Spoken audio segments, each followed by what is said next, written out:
پیارے بچوں، کیسے ہیں آپ سب؟ آج ہم پڑھیں گے 5ویں جماعت کا سبق نمبر 17 مولانا برکت اللہ بھوپالی، اور اس سبق کے درمیان ہی آپ سے ایک سوال پوچھا جائے گا، اور جو بچہ بھی اس سوال کا بالکل صحیح جواب کمنٹ باکس میں لکھے گا اپنے اور اپنے اسکول کے نام کے ساتھ، اس کا نام اگلے ہفتے کی ویڈیو میں لیا جائے گا۔ تو چلیے سبق شروع کرتے ہیں۔ مولانا برکت اللہ بھوپالی 1862 میں بھوپال میں پیدا ہوئے۔ ان کے والد مولوی شجاعت اللہ ایک سرکاری مدرسے میں مدرس تھے۔ انہوں نے عربی، فارسی اور اردو کی ابتدائی تعلیم حاصل کی اور مدرسہ سلیمانیہ بھوپال میں مدرس کی حیثیت سے عملی زندگی کا آغاز کیا۔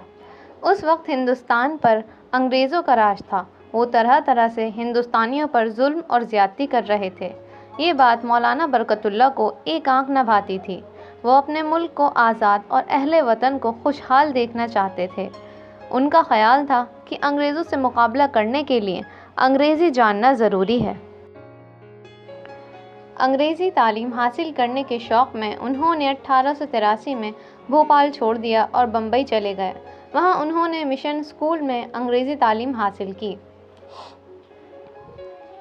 انگریزی تعلیم نے ان کے ذہن کو روشن کر دیا، جس سے ملک کو آزاد کرانے کی خواہش شدید ہو گئی۔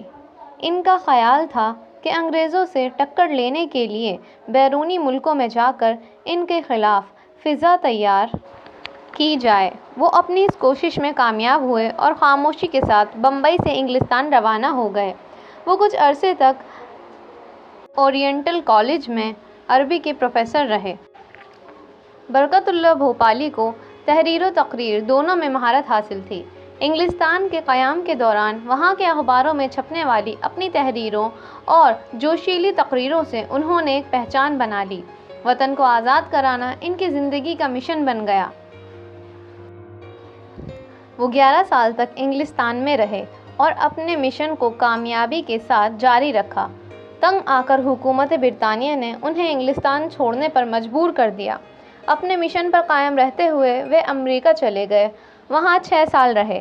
انقلابی سرگرمیوں کے سبب انہیں امریکہ بھی چھوڑنا پڑا۔ اب انہوں نے جاپان کا رخ کیا اور ٹوکیو یونیورسٹی میں مشرقی زبانوں کے شعبے میں پروفیسر ہو گئے۔ برکت اللہ بھوپالی کا اصل مقصد ملازمت نہیں بلکہ اپنے مشن کو آگے بڑھانا تھا۔ جاپان میں انہوں نے اسلامک فریٹرنیٹی یعنی اسلامی بھائی چارہ کے نام سے ایک جماعت قائم کی۔ اسی نام سے ایک اخبار بھی جاری کیا، جس کے ذریعے انہوں نے ہندوستان کو برطانیہ کی غلامی سے آزاد کرانے کی مہم چلائی۔ مولانا برکت اللہ بھوپالی اب تنہا نہ تھے۔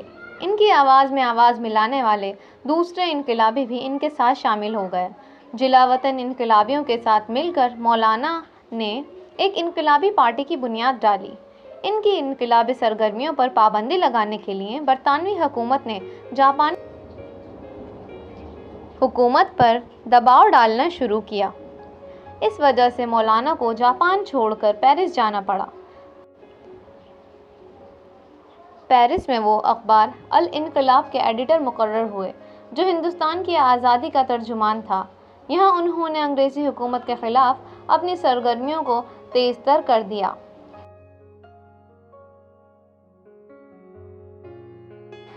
ایک اخبار غدر کے نام سے جاری کیا۔ کچھ دنوں کے بعد غدر پارٹی کے نام سے ایک انقلابی پارٹی بنائی۔ اس اخبار اور پارٹی کا مقصد برطانوی حکومت کا تختہ الٹ کر ہندوستان میں آزاد حکومت قائم کرنا تھا۔ مولانا برکت اللہ بھوپالی نے اپنے انقلابی مشن کو کامیاب بنانے کے لیے ترکستان، روس، سوئٹزرلینڈ اور افغانستان کا بھی سفر کیا۔ ان ملکوں کے سربراہوں سے ملاقات کر کے انہوں نے اپنے مشن کے لیے حمایت کی اپیل کی۔ اکتوبر 1915 میں کابل میں آزاد ہندوستان کی پہلی عارضی جلا وطن حکومت قائم کی گئی۔ مولانا برکت اللہ بھوپالی کو اس حکومت کا وزیر اعظم بنایا گیا۔ راجہ مہندر پرتاپ سنگھ اس کے صدر اور مولانا عبید اللہ سندھی اس کے وزیر خارجہ تھے۔ اس حکومت میں ہندوستان کے بہت سے حریت پسند شامل تھے۔ مولانا نے اپنی زندگی پوری طرح اپنے وطن ہندوستان کو آزاد کرانے کے لیے وقف کر دی تھی۔ وہ ایک انقلابی رہنما تھے۔ انہوں نے عمر کا بڑا حصہ جلا وطنی میں گزارا اور طرح طرح کی مشکلیں برداشت کیں۔ ستمبر 1927 میں سان فرانسسکو میں ان کا انتقال ہو گیا۔ انہوں نے اپنے اس قول کو پورا کر دکھایا، جب تک سرزمین ہند پر آزادی کا سورج نہ چمکے گا، برکت اللہ کے قدم وہاں نہ پڑیں گے۔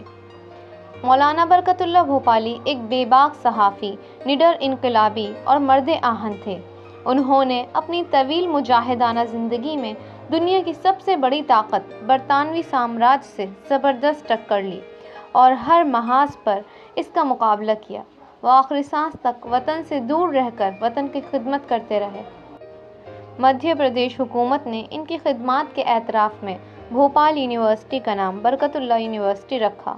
لال قلعہ دہلی میں مجاہدین آزادی کے میوزیم میں مولانا برکت اللہ بھوپالی کے نام سے ایک گوشہ قائم کیا گیا۔ بھوپال میں ایک کمیونٹی ہال اور دوسری یادگاریں بھی ان کے نام سے منسوب ہیں۔ تو بچوں، یہاں ہمارا یہ سبق مکمل ہوا اور اب وقت ہے آج کا سوال پوچھنے کا۔ آج کا سوال ہے کہ آغاز کا مطلب کیا ہے؟ تو اس کا جواب کمنٹ باکس میں اپنے اور اپنے اسکول کے نام کے ساتھ لکھیں۔ اب وقت ہے ان بچوں کے نام لینے کا جنہوں نے پچھلے ہفتے کے سوال کے بالکل صحیح جواب دیے ہیں۔